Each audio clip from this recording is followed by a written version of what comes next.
Alright guys, welcome back to another video. Today we're going to be attaching this 2JZ W58 Bellhousing to our W58 transmission and then attach it to our 2JZ engine, and hopefully we can drop the motor in soon.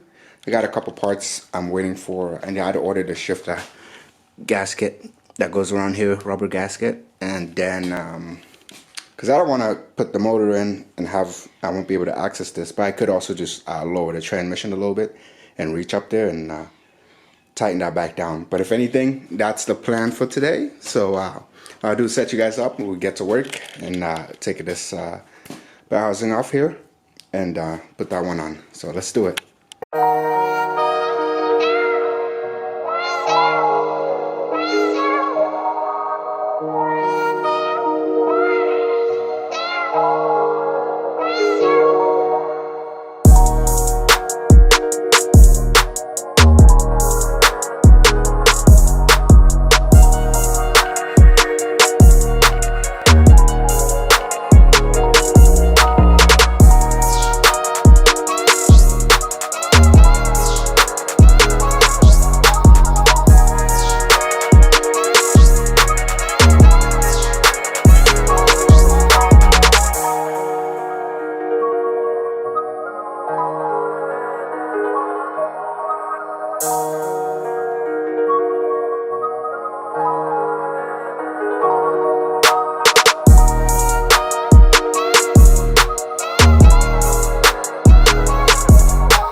Alright guys, so just like that we have our bell housing on. Everything looks good. I cleaned up the bolts that go around there, kind of cleaned up the fork as well. So yeah, looking good. Torqued it down so this bad boy shouldn't go anywhere. And then of course you guys can tell I got the little gasket off, so I'm gonna wait for the new one from DriftMotion to come in, and I'll also clean this up before it comes in. There's a lot of like debris on here. I think it's from the little shifter, little bushing that goes in here. It's all gone. So I gotta like clean in here and then pop it out. If it is there any?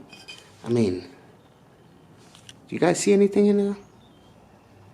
I think it's just this rubber thing on this corner. I have to pop that out, put new ones in here, and everything looks good. So that's that for this video, and then hopefully next video we're gonna go ahead and slap it on here and tighten it down, and motor should be ready to go into the Supra. So yeah, hopefully this you guys enjoyed this little video, and I'll catch you on the next one. Don't forget to like, subscribe. You guys have a good day. Peace.